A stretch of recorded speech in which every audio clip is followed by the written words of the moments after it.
1976. Utica, Michigan, Estados Unidos. Un hombre de 27 años regresa a casa. Un día cualquiera, una vida cualquiera.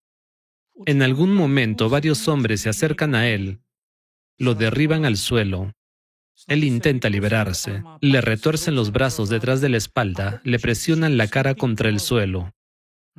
Le quedan cortes en la barbilla y en el pómulo derecho. El interior del labio inferior queda lacerado. Le atan las manos y los pies. Lo llevan a una pequeña habitación y lo arrojan sobre una camilla. Y durante los siguientes 3 días, sus manos permanecerán atadas detrás de la espalda sin interrupción. Solo hay un objetivo: obligarlo a renunciar a su fe. Cuando se niega a hablar o a comer, uno de sus captores lo amenaza con una serie de disparos. Más tarde, en una declaración, escribe que en cierto momento se sintió no como un ser humano, sino como un animal capturado. Su nombre es Arthur Rosell. Y el nombre de una de las personas que, según la declaración jurada de Arthur Rosell, participó en su confinamiento es Steven Hassan. Recuerden ese nombre. Lo escucharán muchas veces más hoy. Octubre de 1981, Ohio, Estados Unidos.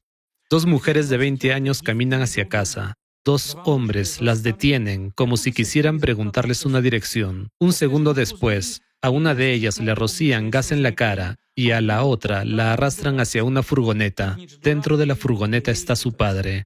Después viene un viaje de 400 millas hacia el sur, hasta una cabaña en Alabama.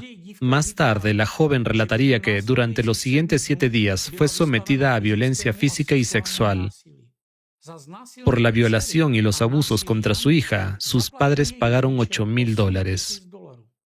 Febrero de 2008. Tokio, Japón.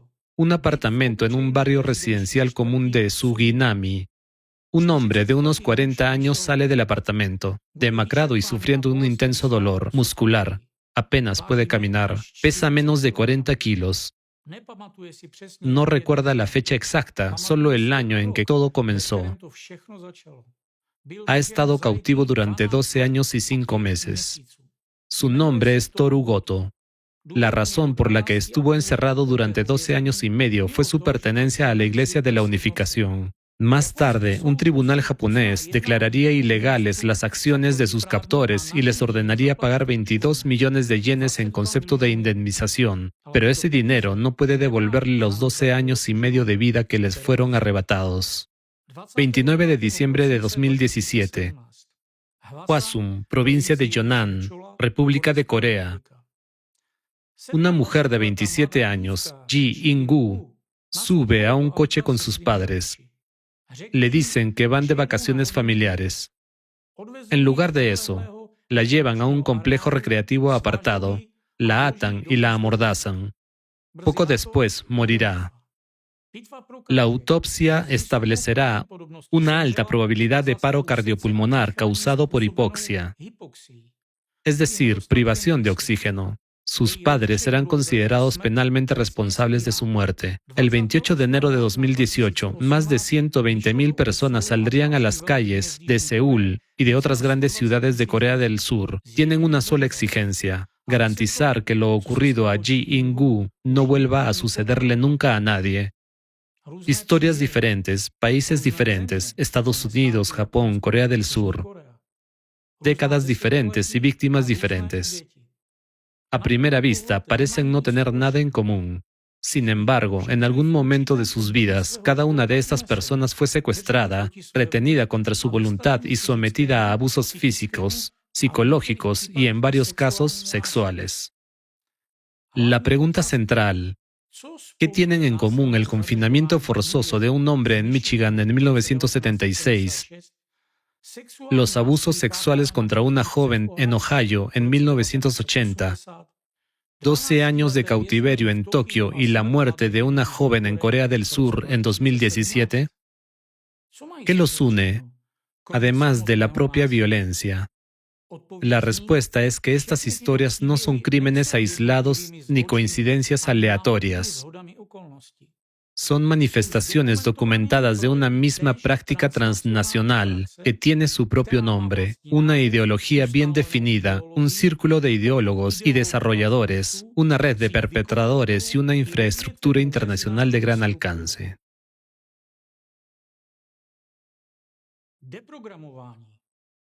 La desprogramación es una práctica que surgió en el marco de la actividad anticulto en Estados Unidos a principios de la década de 1970.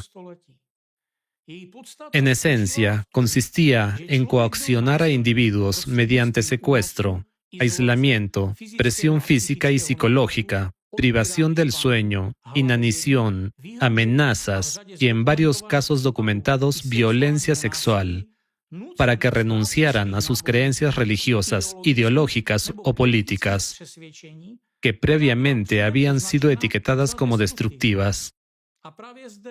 Y aquí, si recuerdan el episodio anterior, volvemos a encontrarnos con un patrón conocido. En el video anterior, establecimos varios hechos. Primero, la red transnacional anticulto, cuya figura central, basándonos en los hechos, es Alexander Dworkin, no surgió de la nada. Según registros de fuentes abiertas, su modelo ideológico fue llevado a Rusia desde Estados Unidos a principios de la década de 1990. Segundo, el propio Dworkin confirmó públicamente en una emisión rusa que el socio estadounidense con el que aparentemente trabajaba era Red de Concienciación sobre Cultos, CAN. Se trata de la misma organización cuyo colapso legal se produjo tras una demanda civil multimillonaria presentada por una de sus víctimas. Y tercero, Steven Hassan es una de las figuras clave asociadas con la formación del discurso anticulto en Occidente. El mismo Steven Hassan, cuyo nombre aparece en la declaración jurada de Arthur Rosell, la primera de las 4 historias que acaban de escuchar. Esto plantea algunas preguntas que intentaré responder hoy. ¿Quién es Steven Hassan en realidad?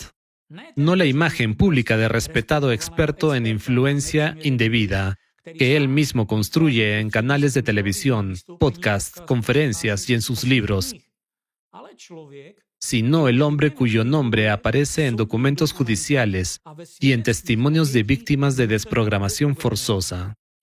Cómo una metodología directamente vinculada a secuestros, violaciones y muertes llegó a ser reempaquetada, primero en Estados Unidos y después en Rusia, como una disciplina pseudocientífica, cuyos conceptos son utilizados hoy por expertos gubernamentales, fiscales y jueces.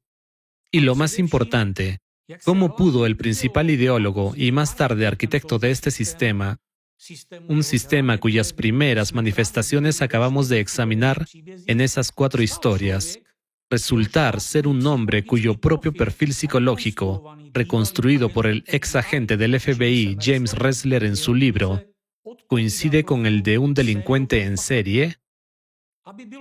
Para responder a estas preguntas debemos dar un paso atrás, al periodo en el que el futuro modelo anticulto ruso aún estaba tomando forma y cuando Alexander Dworkin entró por primera vez en contacto con su fuente estadounidense. Es aquí donde la observación de James Ressler se vuelve especialmente crucial. Si queremos comprender no solo la forma institucional posterior de este sistema, sino también su fundamento metodológico original, debemos examinar cuidadosamente el periodo estadounidense de la biografía de Dworkin. No es casualidad que en este libro, El asesino en serie contra Dios, Ressler dedique un capítulo completo a este periodo. Solo su título contiene la clave para comprender toda la estructura posterior. Desprogramación.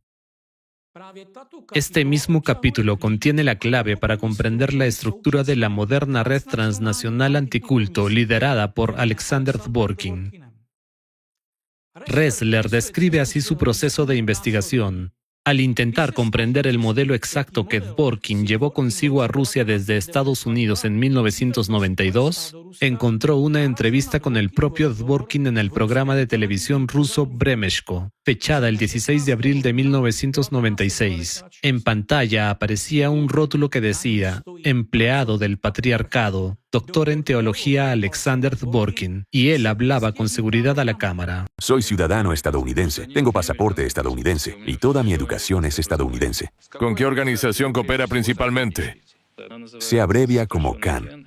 Es Cult Awareness Network, una red para identificar cultos. ¿Y qué hay de su oscuro pasado? Yo no los juzgaría. Estas palabras son clave. Para comprender su verdadero significado, debemos averiguar exactamente a quiénes Dworkin no juzgaría. Red de Concienciación sobre Cultos, abreviada como CAN, fue una organización que sirvió como núcleo estructural del movimiento anticulto estadounidense desde la década de 1970 hasta la década de 1990. Se considera que el fundador de esta organización fue Ted Patrick, el mismo hombre cuyo nombre ya ha sido mencionado en mis videos anteriores. Ya a principios de la década de 1970, la prensa estadounidense lo describía como el líder de una red de desprogramación que devolvía por la fuerza a hijos adultos desde nuevos movimientos religiosos a sus padres. El propio Patrick llamaba a esto desprogramación, mientras que los críticos y los tribunales clasificaban con frecuencia tales acciones como secuestro, encarcelamiento ilegal y privación ilícita de libertad. Patrick se jactaba públicamente de la escala de sus operaciones. En 1975, Time informó de que afirmaba haber realizado 1000 desprogramaciones y en 1980, UPI informó de 2600. De hecho, en torno a esta práctica se formó un negocio lucrativo. La factura por el trabajo de Patrick podía alcanzar los $25,000. Para 1980, las sumas habían llegado a niveles que hoy equivaldrían a un cheque de 6 cifras. En el caso de Susan Wirth, las fuentes citan un pago de $27,000, equivalente a $100,000 actuales.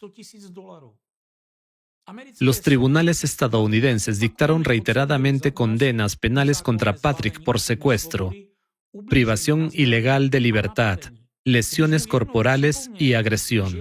Según informes de archivo, cuando en una ocasión se le recordó que sus métodos violaban las protecciones de la primera enmienda, respondió que la libertad religiosa, según él, era uno de los mayores fraudes que el mundo haya conocido. Recuerden esta cita. Volveremos a ella. El mismo hombre está detrás de la segunda de las 4 historias con las que comenzamos este episodio. El caso de Stephanie Reed Miller en Cincinnati, en octubre de 1981. Según testimonios y registros del juicio penal, la joven fue violada repetidamente durante una semana por uno de los desprogramadores, mientras su propia madre permanecía en la habitación contigua.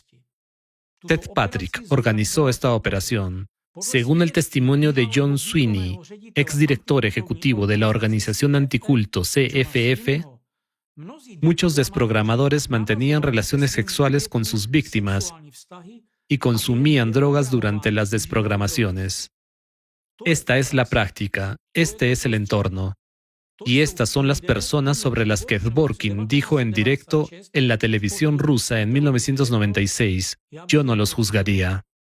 Fue en torno a Ted Patrick y sus seguidores, en la década de 1970, donde surgió la organización que, durante décadas, seguiría siendo el centro de esta práctica abusiva transnacional. Como muestra el análisis de los investigadores, detrás del nombre aparentemente neutral y de tono académico Red de Concienciación sobre Cultos, en realidad se encontraba un mecanismo de presión altamente comercializado que funcionaba de manera muy similar a un esquema de extorsión organizada. Este esquema podría describirse en varias etapas. Primera etapa. Mediante el uso de expedientes, publicaciones y la difusión coordinada en los medios de comunicación, de la retórica anticulto Khan, junto con una red de personas que compartían y promovían narrativas anticulto. Trabajaba para construir la imagen del grupo señalado como una supuesta secta peligrosa. Esto creaba una atmósfera de miedo, desconfianza y hostilidad en la conciencia pública, sentando las bases para la posterior discriminación, presión y agresión contra el grupo estigmatizado. Para 1991, sus listas incluían a más de 200 organizaciones religiosas. Segunda etapa, los padres, aterrorizados por la propaganda sobre el lavado de cerebro y el control mental, y convencidos de que sus hijos, que a menudo ya eran legalmente adultos, estaban bajo el control de grupos previamente etiquetados como cultos y sectas, recurrían a Khan en busca de la llamada ayuda. Tercera etapa, en respuesta, Khan remitía a los padres a supuestos expertos en desprogramación, individuos que, según registros judiciales y testimonios de testigos, participaron en secuestros, encarcelamiento ilegal, así como en abusos psicológicos, físicos y en varios casos sexuales. Cuarta etapa. Los desprogramadores recibían pagos de las familias por la desprogramación realizada. Después, y esto es fundamentalmente importante, una parte de esos fondos era canalizada de vuelta a Khan, disfrazada de supuestas donaciones benéficas, a través de una entidad llamada NARDEC, el Consejo Nacional de Desarrollo de Recursos y Economía. Investigadores independientes y antiguos empleados de Khan, cuyos testimonios fueron citados en la plataforma CESNUR, caracterizaron explícitamente a NARDEC como el núcleo financiero clave de este esquema y como el mecanismo central para redistribuir los fondos recibidos de los desprogramadores. En esencia, se trataba de un sistema de circuito cerrado diseñado para monetizar la supresión de derechos y libertades humanos fundamentales, junto con la violencia psicológica, física y sexual que la acompañaba. La atmósfera de amenaza y peligro generada por los representantes de la creciente infraestructura anticulto estadounidense preparaba nuevos clientes para Khan. Los desprogramadores obtenían beneficios directos del acto de intervención violenta, mientras que Khan se beneficiaba económicamente al recuperar una parte de esos fondos. Los materiales producidos en el curso de estas prácticas desencadenaban nuevas oleadas de pánico moral contra los mismos grupos que el sistema ya había etiquetado como sectas y cultos. De este modo, el mecanismo se mantuvo durante años. Pero en 1995, este esquema se derrumbó. El caso Jason Scott contra Rick Ross, un joven de 18 años, miembro de una iglesia pentecostal, fue secuestrado por desprogramadores que actuaban en nombre de Khan. Según los registros judiciales, Scott fue esposado, le taparon la boca con cinta adhesiva y lo retuvieron por la fuerza en una furgoneta bajo la vigilancia de un guardia contratado de 136 kilos. Cuyo peso casi le rompió la columna vertebral. Al final del juicio, el jurado determinó que los acusados habían actuado intencionada o imprudentemente de una manera tan indignante en su carácter y tan extrema en su grado que iba más allá de todos los límites posibles de la decencia y debía considerarse atroz y absolutamente intolerable en una comunidad civilizada. Sobre la base de esta conclusión, el jurado ordenó a los acusados pagar a Scott $4.875.000 en concepto de indemnización. Khan fue declarada en bancarrota y disuelta legalmente. No se trató de un incidente aislado, sino de la culminación legal de una operación profundamente entrelazada con la práctica de la desprogramación forzosa. Para reiterarlo, es precisamente esa organización la que Alexander Dworkin, en su aparición en la televisión rusa, reconoció abiertamente como su principal socio. De este entorno, de esta metodología y de estas prácticas coercitivas emerge la figura central del episodio de hoy. Hoy, Steven Hassan se posiciona en el panorama mediático internacional como un destacado experto en sectas, cultos, control mental e influencia indebida. Es invitado frecuentemente en CNN, Fox News, la BBC, Oprah, Larry King Live, The New York Times, The Washington Post y USA Today. Se describe a sí mismo como ex miembro de alto rango de la Iglesia de la Unificación. Afirma que se convirtió en líder de una secta en 3 meses. Se presenta como instructor de la Escuela de Medicina de Harvard y exhibe la Medalla de Jerusalén en su sitio web personal, afirmando que se trata de una condecoración estatal israelí por méritos destacados. Sin embargo, la verificación de hechos revela una autopresentación altamente inflada, en la que los hechos aislados, funciones y episodios biográficos se ensamblan en la narrativa más ventajosa posible. Esto construye la imagen de un experto reconocido internacionalmente y de una autoridad moral que va mucho más allá de lo que puede verificarse estrictamente según criterios institucionales. El propio Hassan describe su transformación en supuesto experto en sectas y cultos en términos muy dramáticos. Según su propia narrativa, mientras era miembro de la Iglesia de la Unificación, sufrió un accidente de coche. Durante su recuperación, su familia contrató a desprogramadores para someterlo a ese proceso. En sus posteriores relatos autobiográficos, presenta este episodio concreto como el momento decisivo de iluminación, tras el cual supuestamente comprendió que había estado bajo la influencia destructiva de una secta. Sin embargo, en 1976, apenas unos meses después de que sus padres lo sacaran de la Iglesia de la Unificación y contrataran desprogramadores para su condicionamiento, Steven Hassan se convirtió él mismo en desprogramador, un hecho que reconoce en una versión archivada de su propio sitio web. La verdad es que participé en aproximadamente una docena de desprogramaciones de miembros del culto Moon entre 1976 y 1977. La primera de la serie de historias presentadas al comienzo de este episodio está directamente relacionada con él. Arthur Rosell es un miembro de 27 años de la Iglesia de la Unificación, noviembre de 1976, Michigan. Su declaración jurada, publicada en la plataforma Sesnur, es un documento en el que Rosell testifica bajo juramento que le ataron las manos y los pies, no le permitieron dormir durante 3 días, sus manos permanecieron fuertemente atadas detrás de la espalda durante todo ese tiempo. Al final del 3er día, sus manos se hincharon y se convirtieron en hematomas.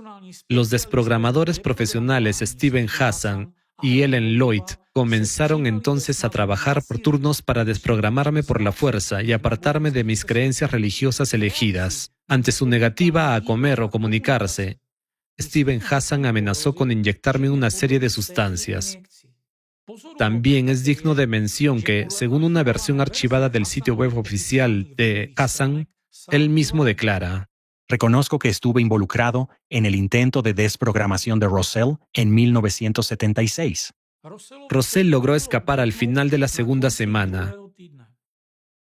Sin embargo, su caso no es único. Los siguientes casos están documentados siguiendo exactamente el mismo patrón. El caso de Claire Kelly, diciembre de 1976, Peterborough, New Hampshire. Hassan actúa como el desprogramador jefe. La víctima fue encerrada en una habitación con las manillas de las puertas retiradas. Había vigilancia a las 24 horas en la puerta y se la privó de privacidad.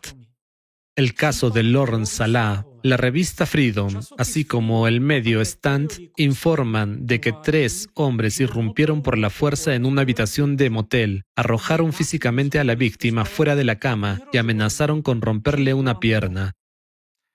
Después de 9 días de cautiverio, cuando los intentos del primer equipo de desprogramadores habían fracasado, Hassan fue incorporado para hacerse cargo del intento de quebrantar su fe.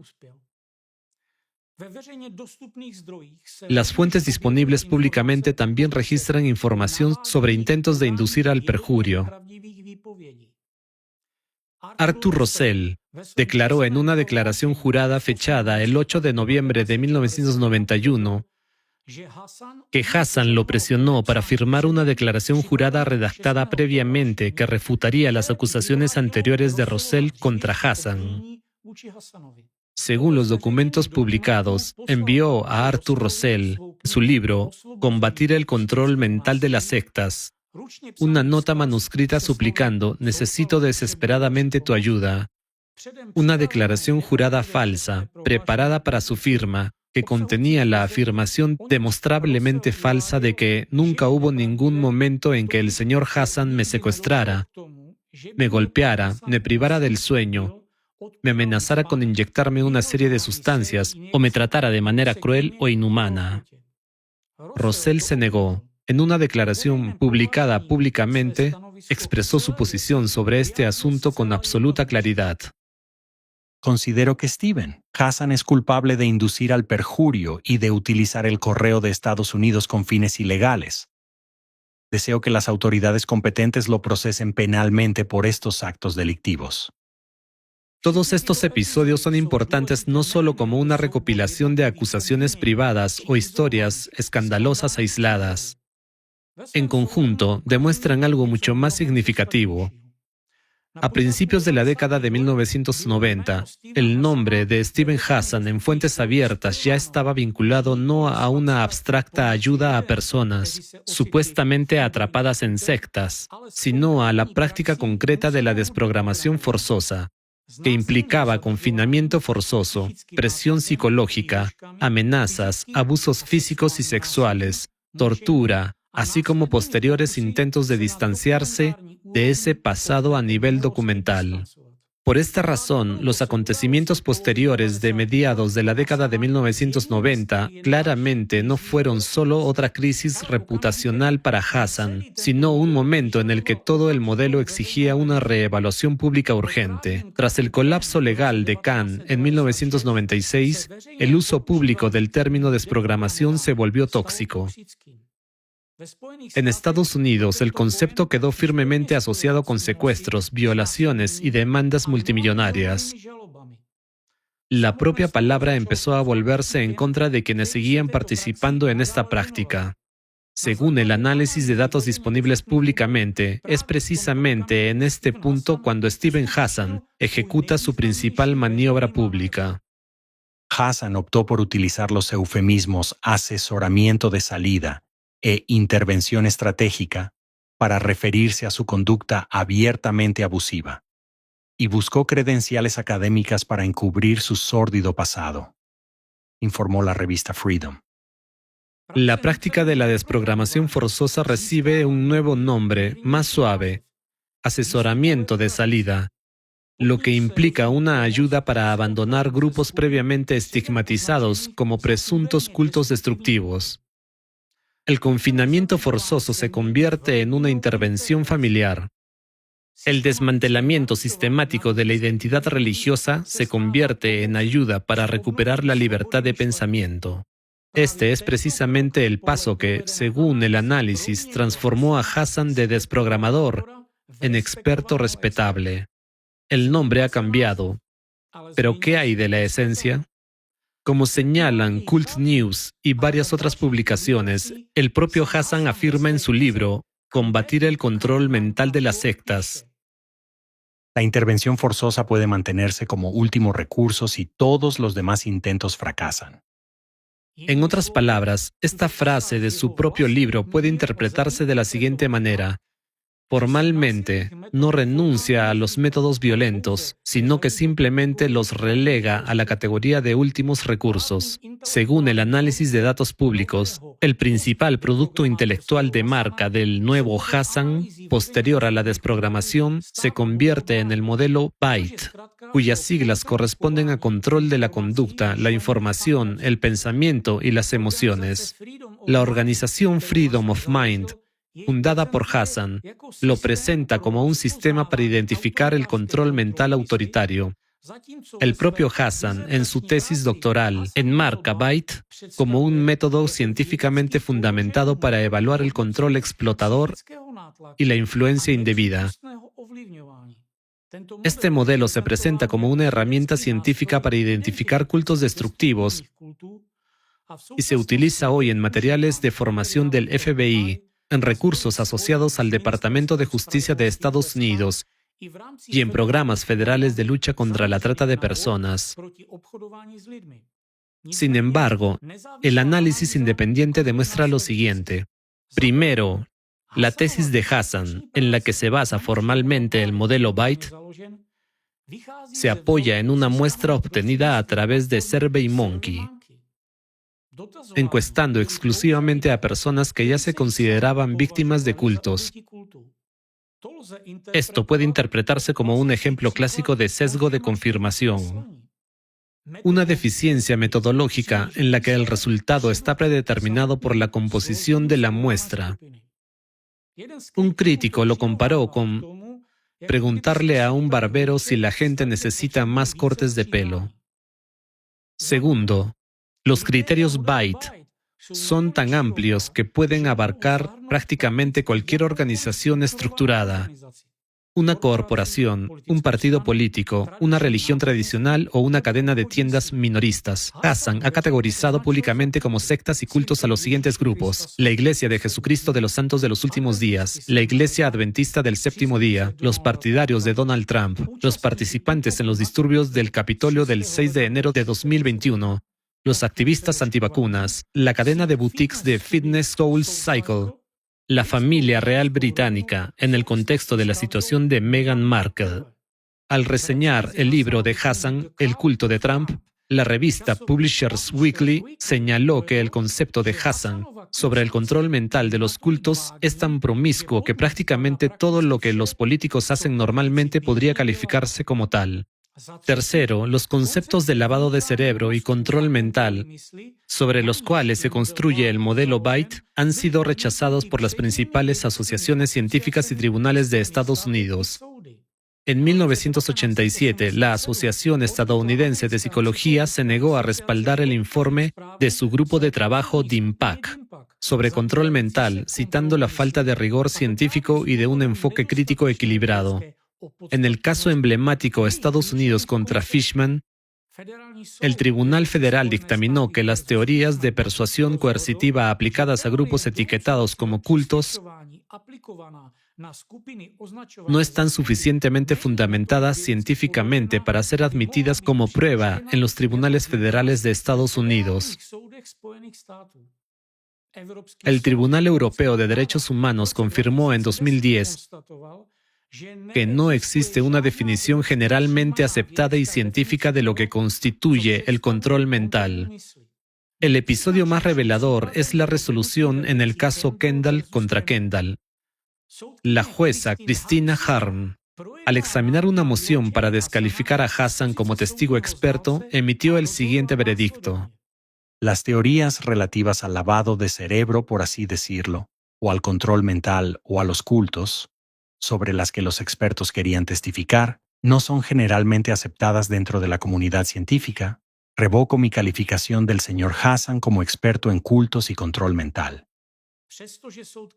Incluso al admitir partes limitadas del testimonio de Hassan sobre una congregación concreta, la jueza Harms añadió una aclaración rara vez vista en la práctica judicial respecto a un supuesto experto. Daré mucho mayor peso al testimonio de los miembros de la Iglesia de Cristo de Boston, y tengo la intención de conceder poco o ningún peso al testimonio del señor Hassan. Este veredicto judicial casi nunca se menciona cuando Hassan es presentado como experto en televisión. Sin embargo, es fundamental para comprender toda su carrera.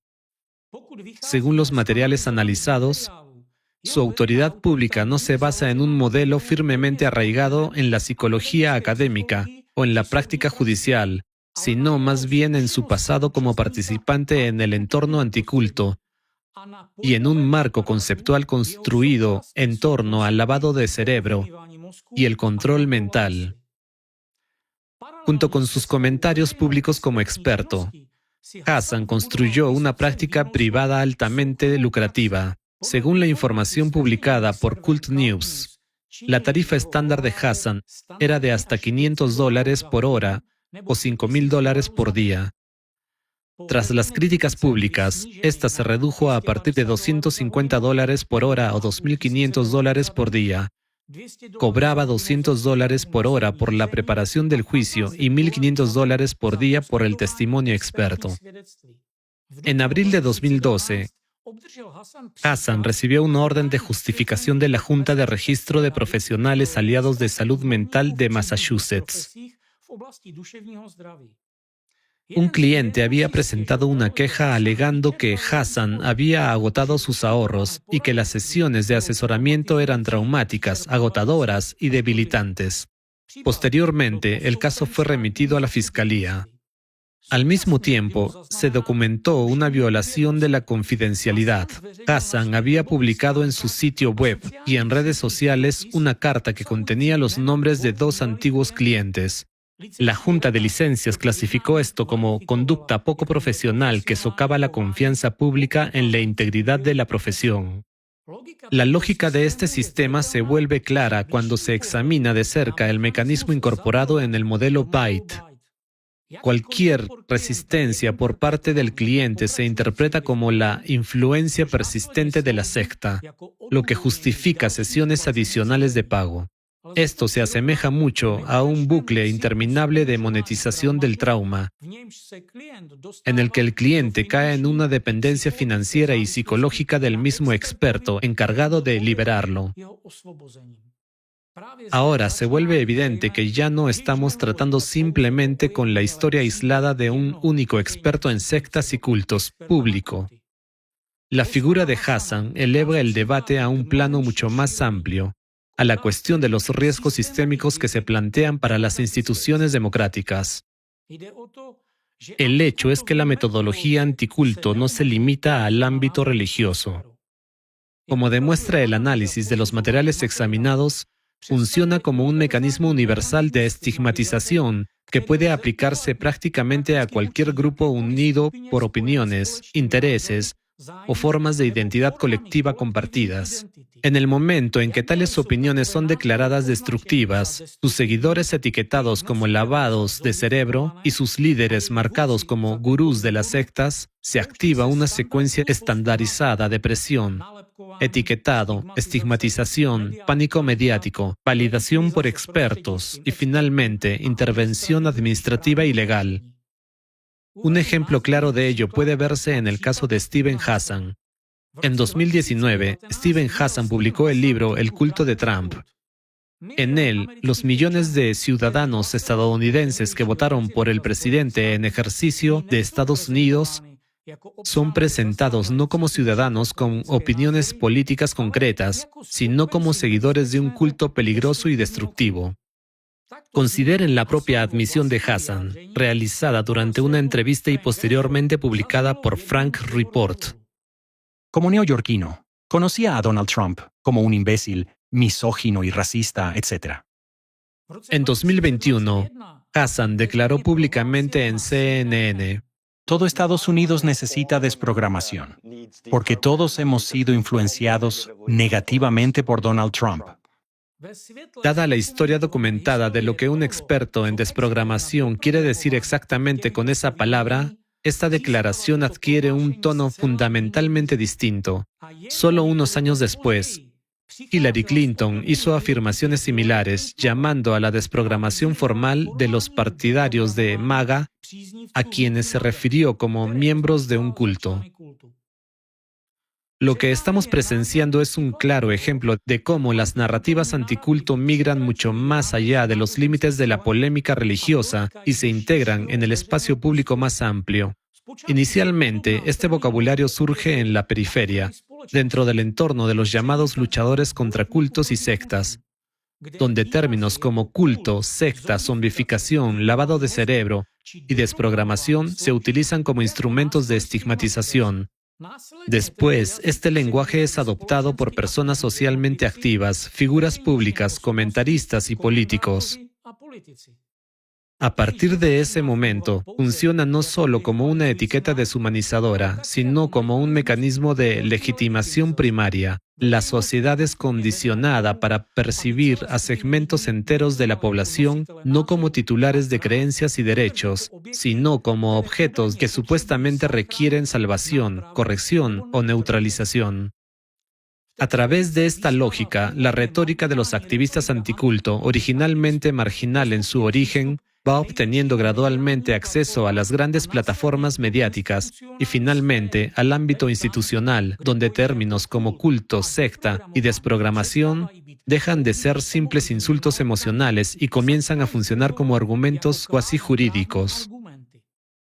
Así es precisamente como se establece un precedente peligroso, bajo el pretexto de proteger a la sociedad o garantizar la seguridad psicológica. El aparato de estigmatización empieza a desplegarse no solo contra asociaciones religiosas, sino también contra movimientos políticos, grupos sociales y cualquier forma de disidencia.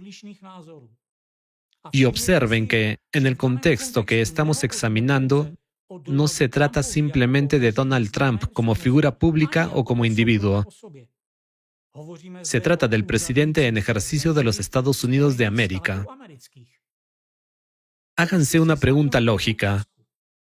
¿Por qué el sistema de aplicación de la ley no protege al jefe de Estado, que es sometido sistemáticamente a manipulación destructiva, ataques mediáticos coordinados y deshumanización pública? ¿Por qué los sistemas de aplicación de la ley y de derechos humanos, cuyo objetivo declarado es la protección de los ciudadanos, ignoran sistemáticamente hechos documentados sobre las actividades de redes organizadas, cuyos métodos presentan rasgos característicos de violaciones del derecho a la libertad de conciencia y de religión, artículo 18 del Pacto Internacional de Derechos Civiles y Políticos, discriminación por motivos religiosos, persecución organizada de ciudadanos por razón de sus creencias, presión sistemática ejercida sobre los sistemas judiciales y administrativos en interés de entidades privadas, la subversión del principio de igualdad ante la ley, especialmente cuando estas mismas violaciones constituyen una amenaza directa para las libertades democráticas fundamentales. ¿Por qué se permite la existencia continuada de una infraestructura que hereda metodológicamente una línea directa de continuidad con aquellas prácticas que en su día condujeron a regímenes autoritarios y a catástrofes medidas en millones de víctimas? Al fin y al cabo, teniendo en cuenta los hechos enumerados anteriormente, esto puede considerarse un desafío no solo a Donald Trump como individuo, sino a todo el sistema de justicia encargado de proteger los derechos y libertades de sus propios ciudadanos. Es por esta razón que las posteriores declaraciones públicas de Hassan merecen una atención especial. El medio Earth Voice documentó lo siguiente. En una transmisión en directo de septiembre de 2025, Hassan declaró sobre el presidente de Estados Unidos: "La gente lo verá en toda su gloria de traficante de personas, porque ya tenemos pruebas abrumadoras de que le gustaban las chicas menores de edad. Él mismo era un traficante. En la misma emisión, estoy criticando a Donald Trump por ser un narcisista maligno, que es el perfil estereotípico de todos los líderes de cultos destructivos, basado en el perfil de Adolf Hitler".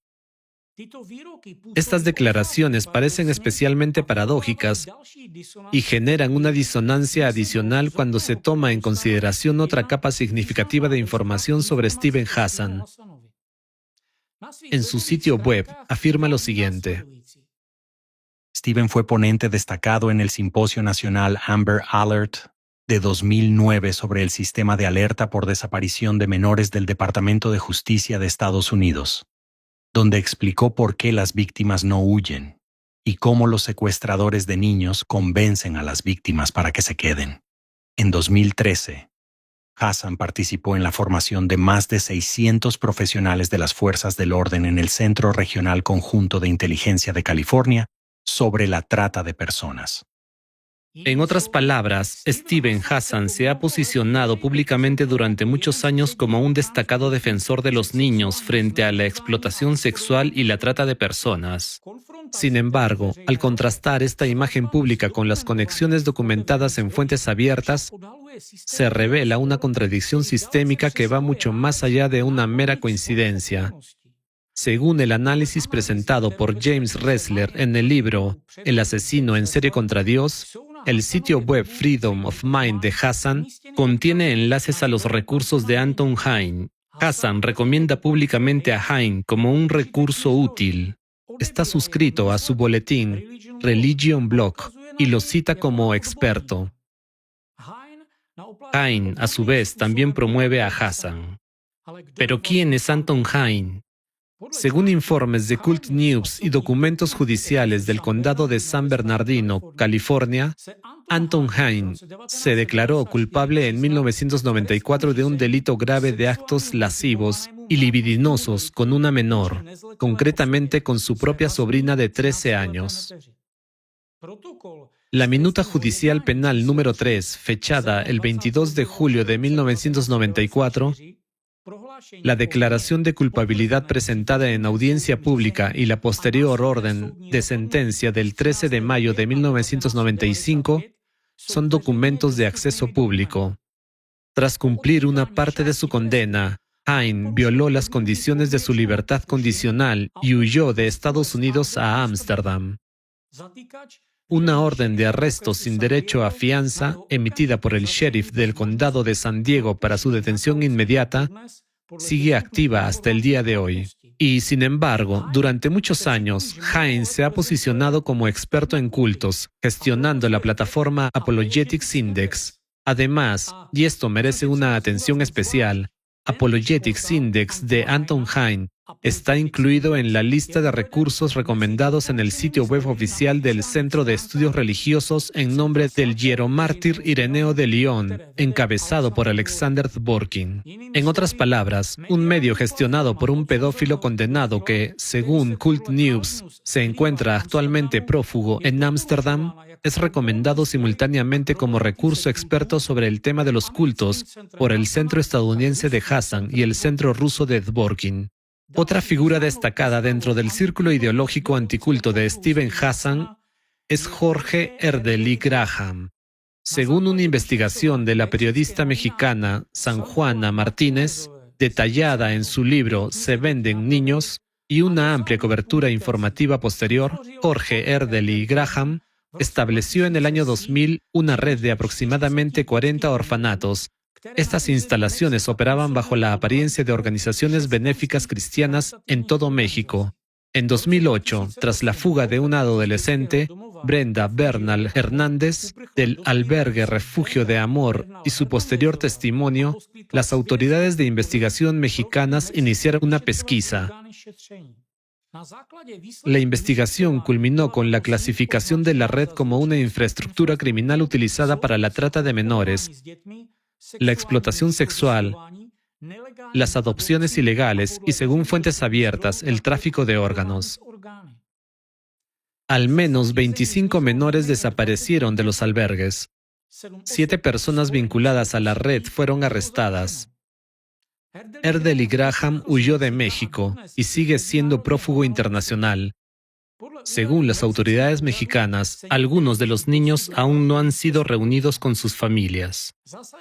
El hecho crítico para este análisis es que, antes del escándalo público, Erdely Graham no era una figura periférica dentro del movimiento anticulto. Formaba parte del Consejo Asesor de ICSA, la Asociación Internacional de Estudios sobre Cultos, una organización que reúne formalmente al movimiento anticulto estadounidense y mantiene estrechos vínculos con FECRIS y la RACIRS rusa. Esta misma organización se convirtió en la sucesora de CAN. Erdely Graham fue ponente invitado en conferencias anticulto de ICSA. Según el manual oficial de la Conferencia Internacional Anual de ICSA, celebrada del 22 al 24 de junio de 2006 en Denver, Colorado, tanto Steven Hassan como Jorge Erdely Graham figuraban como ponentes en el mismo evento. Esto significa que Hassan compartió plataforma con el organizador de una red de trata de menores, tratándolo como un experto colega reconocido. Una vez que el nombre de Erdely Graham quedó vinculado a las pruebas criminales reveladas, ICSA eliminó rápidamente todas las referencias a él de sus sitios web y publicaciones, un patrón habitual dentro del entorno anticulto respecto a figuras comprometidas. A pesar de que, según se informa, Erdel y Graham huyó a Estados Unidos y Canadá, los medios occidentales prácticamente no dieron cobertura a la historia. Hassan, que se ha posicionado en el espacio público como un defensor de los niños de larga trayectoria, nunca ha condenado públicamente a su antiguo colega de conferencias anticulto, implicado en la trata de menores. Además de estas dos personas vinculadas a la red anticulto, al abuso sexual y a la trata de menores, es importante identificar a una tercera figura.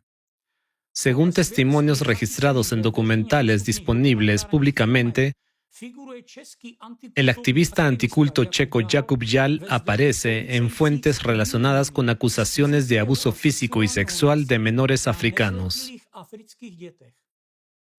A pesar de ello, Steven Hassan ha tratado públicamente a Jakub Jal como una figura competente dentro del discurso anticulto y lo ha citado en sus propios materiales. Un análisis de datos de fuentes abiertas también sugiere que la Universidad Carolina de Praga pudo haber sido el lugar probable donde se conocieron en persona. En 2017, la Academia Internacional de Derecho y Salud Mental celebró su Congreso Internacional en la Universidad Carolina. Steven Hassan participó en este congreso y Jakub Jal era estudiante de la universidad durante ese mismo periodo. Según materiales de investigadores independientes publicados en el portal ActFiles, la Universidad Carolina es mencionada por algunos autores en relación con las actividades de expertos e instituciones vinculados al entorno anticulto checo. El cruce de estas tres conexiones documentadas revela un patrón sistémico que no puede descartarse como una mera coincidencia. Steven Hassan, quien públicamente declara luchar contra la trata de personas, proteger a los niños de la explotación sexual y oponerse de manera implacable a los cultos destructivos, en la práctica, recomienda y promueve en sus propios recursos web materiales de un pedófilo condenado que huye de la justicia estadounidense. Compartió una plataforma de conferencias con el organizador de una red de trata de menores. Mantiene vínculos con un activista y lo promueve públicamente, quien, según testimonios de testigos en documentales, está relacionado con acusaciones de abusos sexuales contra menores africanos. Es crucial subrayar que el mismo patrón también se observa del lado de Alexander Dvorkin. Su centro, formalmente acreditado por organismos estatales rusos de estudios religiosos, incluye entre sus recursos recomendados de acceso público un enlace al sitio web de Anton Hein, el mismo pedófilo condenado que también es recomendado por Hassan.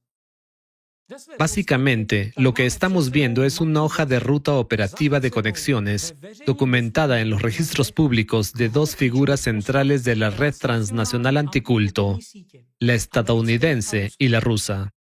Y de este mapa surge una conclusión crítica. El criterio de peligro de Hassan, Dvorkin y sus estructuras e individuos asociados aplican públicamente a minorías religiosas, opositores políticos y cualquier grupo indeseable.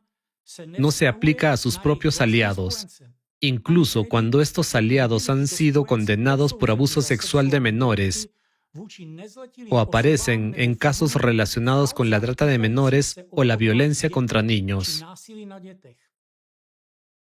Esto puede interpretarse de la siguiente manera. La lucha declarada contra los grupos destructivos y la protección de los niños sirven como herramienta discriminatoria dirigida contra objetivos previamente seleccionados. Los mismos criterios que se aplican con extrema severidad a nuevos movimientos religiosos, a comunidades vinculadas, por ejemplo, con prácticas de bienestar, o a partidarios de determinadas opiniones políticas y que conducen a su deshumanización, no se aplican a los individuos que resultan útiles para las operaciones de la propia red anticulto. Y es precisamente este patrón específico el que adquiere una importancia fundamental al pasar a la cuestión de cómo el estatus de experto de tales figuras se despliega ya no en el ámbito religioso, sino en la esfera política. A la luz de los comentarios previamente mencionados de Steven Hassan sobre Donald Trump, surge una observación que ahora es relevante no solo para él. Si se observa a las principales figuras públicas de la red transnacional anticulto, Hassan, Dave Troy, Luigi Corbaglia, activistas y periodistas anticulto checos y eslovacos, Alexander Dworkin y sus seguidores rusos, junto con una serie de otros activistas internacionales vinculados a estructuras anticulto, se revela un patrón constante. Prácticamente todos ellos se oponen a la administración actual del presidente de Estados Unidos. Todos ellos, con frecuencia de forma sincronizada, aplican una retórica anticulto deshumanizadora a organizaciones, movimientos y figuras públicas que de algún modo apoyan al presidente en ejercicio de Estados Unidos, Donald Trump. Además, los grupos que ellos etiquetan como cultos se utilizan simultáneamente como herramientas para incitar al odio social. El videojuego Far Cry 5, en el que Rick Ross, representante de la red anticulto, actuó como consultor, implantó en la mente de más de 30 millones de jugadores la imagen de una secta peligrosa de estadounidenses conservadores, bajo el lema Make Hope Great Again. Un eco del lema del partido de Donald Trump, MAGA, Make America Great Again, a cuyos miembros los jugadores, según las reglas del juego, deben eliminar físicamente para salvar el país. Hassan etiquetó a los participantes en los disturbios del Capitolio del 6 de enero de 2021 como herramientas de un culto violento, al tiempo que les ofrecía comercialmente servicios de recuperación. En septiembre de 2025, Charlie Kirk, fundador de Turning Point USA, fue asesinado. Meses antes del asesinato, Centro Legal para la Pobreza del Sur, que cita activamente a Steven Hassan como experto en cultos, publicó un informe titulado Turning Point USA, estudio de caso de la extrema derecha en 2024, como parte de su serie Año de Odio y Extremismo. En dicho informe, la organización de Kirk fue categorizada como un grupo de odio. Aquí emerge un patrón sistémico con una claridad difícil de descartar como mera coincidencia. La deshumanización mediática de los opositores políticos como fanáticos, sectarios o amenazas para la democracia sienta las bases psicológicas para normalizar la violencia contra ellos. La historia del siglo XX ha demostrado este mecanismo una y otra vez. Y es precisamente a través de este mecanismo, según las pruebas analizadas, cómo operan hoy tanto el ala estadounidense de la red anticulto como toda su infraestructura transnacional. Dentro de esta lógica, la lógica de una expansión gradual pero metódica de los objetivos de la red, un incidente documentado adquiere una importancia fundamental, un incidente que generalmente permanece en las sombras del discurso público, pero que resulta críticamente revelador en el contexto de este análisis.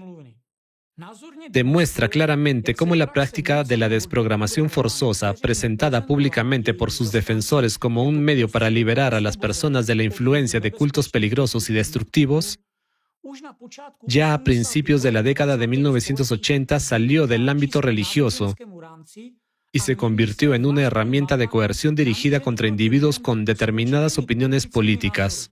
Este caso involucra a Susan Wirth, una mujer de 35 años con un doctorado en la lengua española, profesora de inglés como segunda lengua que había viajado ampliamente y activista de causas políticas de izquierda. Era directora de la Coalición para luchar contra la pena de muerte y miembro del Comité de Solidaridad con los Pueblos Africanos. Un día de 1980 fue raptada en plena calle y obligada a subir a una furgoneta por 4 secuestradores. Sus padres la calificaban de obsesionada, creían que pertenecía a una secta política y pagaron $27,000 por una desprogramación que incluyó amordazarla, esposarla a una cama durante 2 semanas, privarla de comida y agua y someterla a amenazas reiteradas. Dorothy Ehrlich, directora ejecutiva de la Unión Estadounidense por las Libertades Civiles del Norte de California, Afirmó que el caso era el primero que podía implicar el secuestro de una persona para su desprogramación por motivos políticos. Basándose en los hechos enumerados anteriormente, se puede concluir que la ideología anticulto, originalmente utilizada para suprimir a minorías religiosas y a diversos grupos sociales, ha sido elevada al nivel de herramienta de lucha política. Esto resulta evidente tanto en la estructura anticulto estadounidense como en la rusa. Aquí me gustaría volver al punto que mencioné al final de mi video anterior. Para recapitular, expuse una hipótesis según la cual Steven Hassan actúa como la fachada pública de la red transnacional anticulto, mientras que el desarrollo institucional real de su metodología y su centro de coordinación práctica se encuentran en Moscú, dentro de las estructuras construidas por Alexander Dworkin. Hoy, tras haber examinado la verdadera esencia de la metodología de Steven Hassan, esta hipótesis cobra aún más peso. Como mencioné en mi video anterior, las pruebas documentadas muestran que el principal libro de Dworkin, Sectología, Sectas Totalitarias, que en la práctica sirve como texto que codifica la ideología y la metodología de toda la red transnacional anticulto, toma su metodología y su texto de las obras de Steven Hassan. En el folleto de Dworkin, 10 preguntas para un desconocido intrusivo o guía para quienes no quieren ser reclutados, que más tarde fue ampliado hasta convertirse en el volumen Sectología, una nota en letra pequeña afirma: para la elaboración de este trabajo se utilizaron materiales del libro de S. Hassan, Combatir el control mental de las sectas. Vitaly Pitanov, apologista ortodoxo afiliado a Rasirs y parte del círculo ideológico de Dworkin, caracterizó este préstamo como plagio. Mientras tanto, el teólogo académico Roman Kohn, en su obra Introducción a la Sectología, señaló el mismo problema sistémico a una escala más amplia. Ideas que no fueron reconocidas por la ciencia oficial en Occidente, la Asociación Estadounidense de Psicología y la Asociación Estadounidense de Sociología, comenzaron a presentarse en Rusia como la posición de la Iglesia Ortodoxa. En otras palabras, aquello que en Estados Unidos seguía siendo un marco periférico, rechazado por la corriente académica dominante pero popularizado por Hassan, fue empaquetado en Rusia por Alexander Dworkin bajo una fachada tanto eclesiástica como pseudocientífica. Esto otorgó a la ideología un nivel de legitimidad estatal y pública que nunca habría podido alcanzar en su país de origen, especialmente teniendo en cuenta el historial de demandas relacionadas con las prácticas coercitivas y violentas que formaron la base de esta ideología.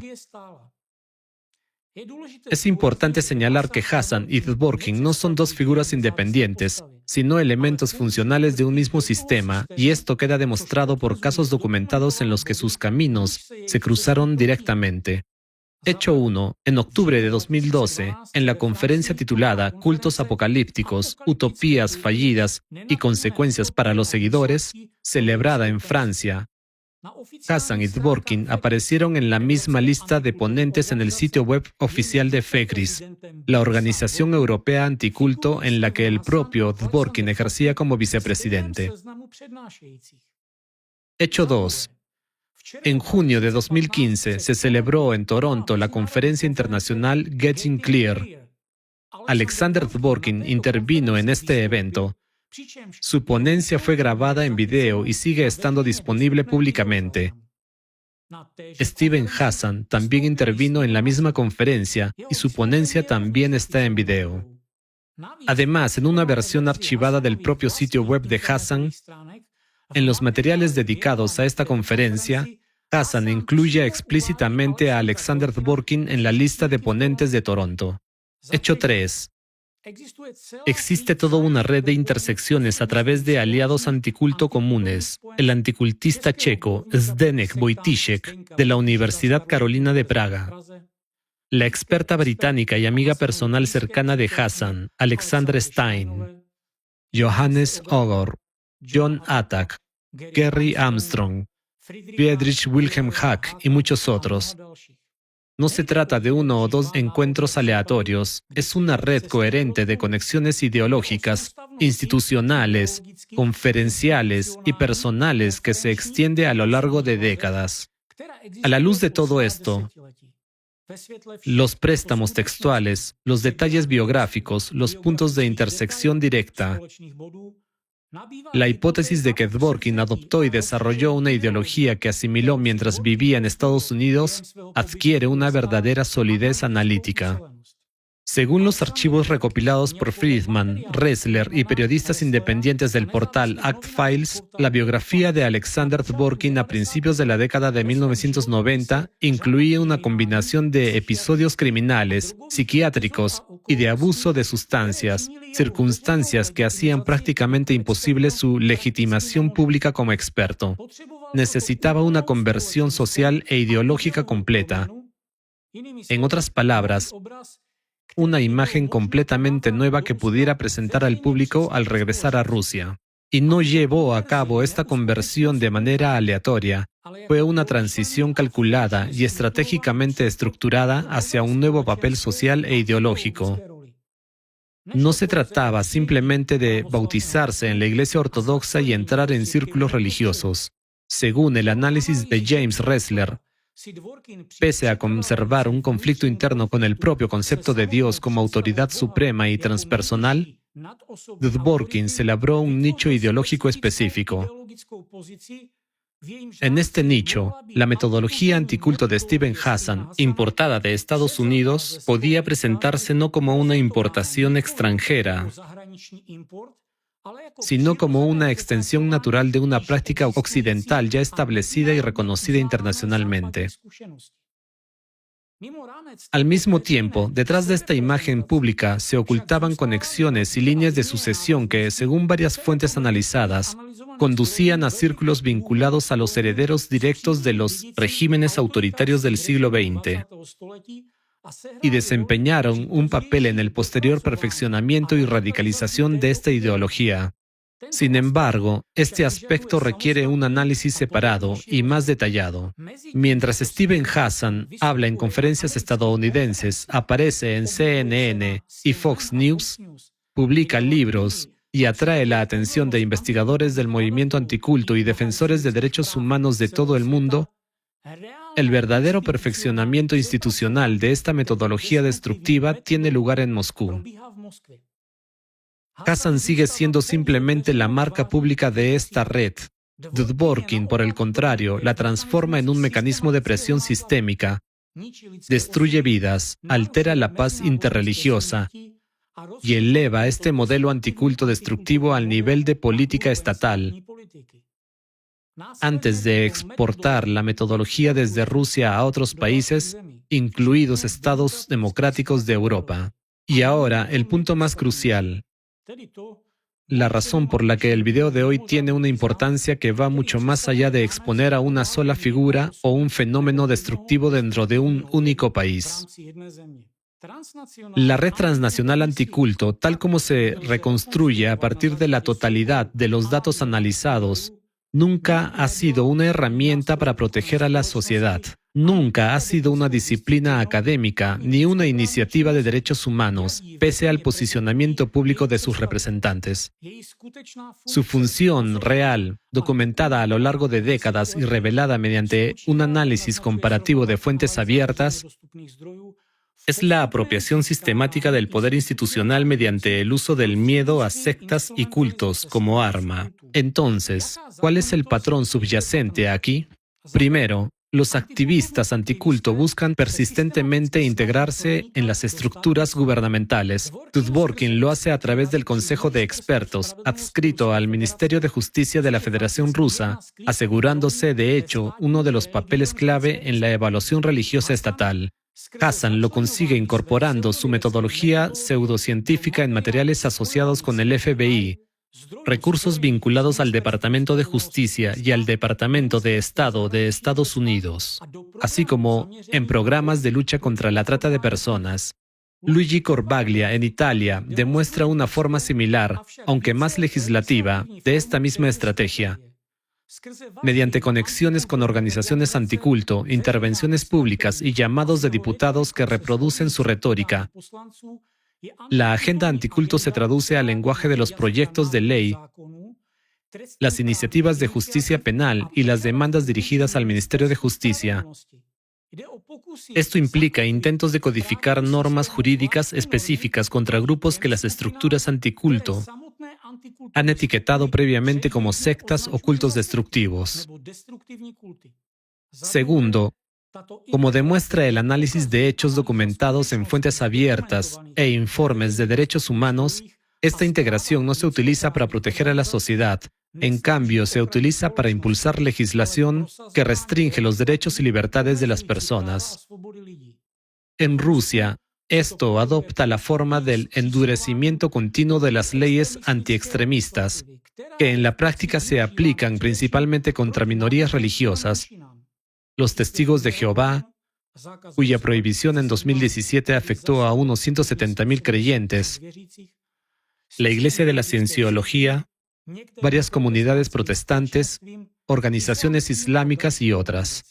Tercero, según informes de la Comisión de Estados Unidos para la Libertad Religiosa Internacional USCIRF, del relator especial de la ONU sobre la libertad de religión o de creencias, así como materiales de Forum 18, Human Rights Without Frontiers y otras organizaciones independientes de derechos humanos, Rusia se encuentra hoy entre los países con las violaciones documentadas de la libertad de conciencia más extendidas del mundo. Miles de causas penales, allanamientos, confiscaciones de bienes, privaciones de derechos parentales y condenas reales de prisión. Todo ello por pertenecer a organizaciones y grupos religiosos o seculares que no han violado ninguna ley, salvo los constructos anticulto desarrollados por el propio Alexander Dworkin. Cuarto, lo que ha sido probado y ampliado en Rusia durante los últimos 30 años se está exportando ahora a otros países. Y esto va más allá de la religión. Apunta contra cualquier comunidad organizada de ciudadanos cuyas creencias resulten objetables para la red anticulto que controla el sistema. Se aplica a partidos políticos, movimientos, comunidades, proyectos educativos, iniciativas cívicas e individuos. Una lógica en la que una etiqueta deshumanizadora precede a las pruebas y en la que cualquier comportamiento del objetivo se interpreta como confirmación de su culpabilidad, no tiene límites inherentes. En otras palabras, una vez que se permite este tipo de lógica, puede aplicarse a cualquier cosa. Hoy hemos examinado el ala estadounidense de la red transnacional anticulto que, según el análisis factual, está encabezada por su principal ideólogo ruso, Alexander Dworkin. Hemos revisado episodios documentados de desprogramación, analizado la biografía y la metodología de su principal rostro público y llamada marca internacional, Steven Hassan, y establecido sus vínculos institucionales, textuales y personales directos con el centro creado en Moscú. Volviendo al principio y a la pregunta con la que comenzamos este video, ¿qué une esas 4 historias? Permítanme responder a eso. Las une una metodología compartida, una infraestructura, una ideología y una red de individuos que, durante varias décadas, han transformado sistemáticamente una práctica criminal local en un mecanismo transnacional para la violación sistémica de la libertad de conciencia y el socavamiento de los fundamentos democráticos. Y en el corazón de este mecanismo se encuentran hoy estructuras construidas durante los últimos 30 años por un hombre cuyo perfil psicológico fue reconstruido por un ex agente del FBI, como el de un criminal en serie. Ahora, permítanme hacerles algunas preguntas, basándose en la totalidad de los hechos que hemos analizado en el video de hoy. Son preguntas que ahora pueden responder por ustedes mismos. Pregunta 1. Los representantes del movimiento anticulto moderno, y ante todo, el propio Steven Hassan, declaran formalmente que la era de la desprogramación forzosa pertenece al pasado, que esos métodos ya no se utilizan, que el enfoque actual se centra exclusivamente en el asesoramiento de salida voluntario. Pero háganse una pregunta sencilla.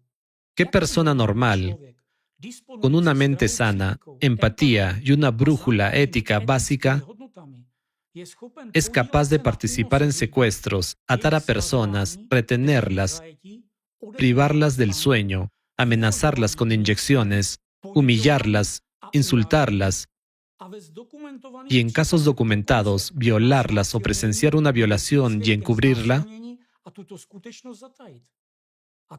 Y hacer todo esto a personas cuyo único delito era tener sus propias creencias religiosas, políticas o ideológicas, creencias que no violan absolutamente ninguna ley del país en el que viven.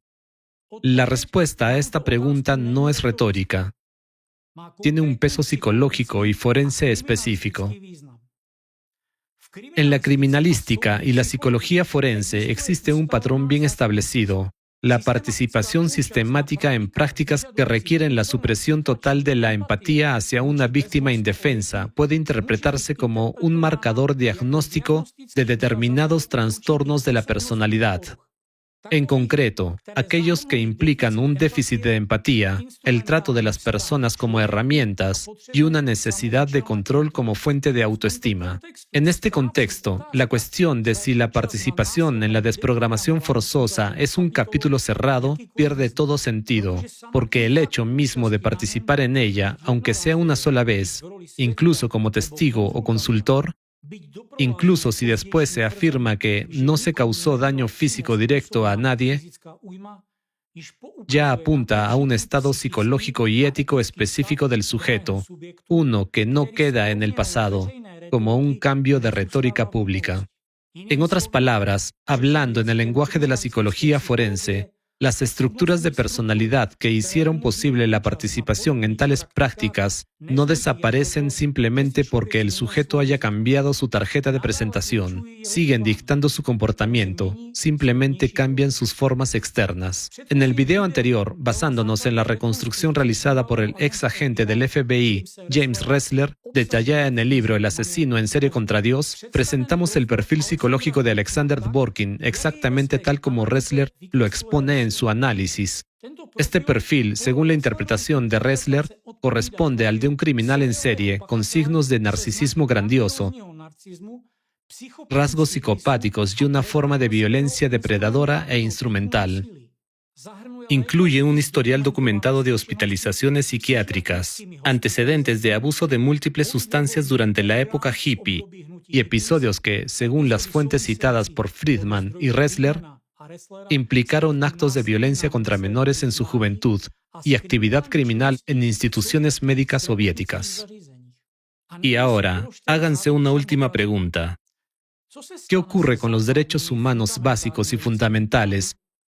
El derecho a practicar cualquier fe o ninguna, a tener las propias convicciones políticas, a gozar de libertad de palabra y de expresión, y en última instancia, el derecho a seguir siendo simplemente humano, cuando los organismos gubernamentales, los sistemas legal y judicial, las fuerzas del orden, los medios de comunicación y las instituciones educativas son infiltrados por una red cuyos métodos proceden del secuestro forzoso de personas por sus creencias, cuya ideología es heredada de una escuela anticulto post-nazi y que está dirigida por alguien con el perfil psicológico de un delincuente en serie? No es una pregunta hipotética. Se trata de una realidad en la que, en Rusia, una sola resolución judicial privó a más de 170.000 ciudadanos de su derecho a practicar su fe. Una realidad en la que se han iniciado miles de causas penales simplemente por pertenecer a organizaciones etiquetadas como extremistas.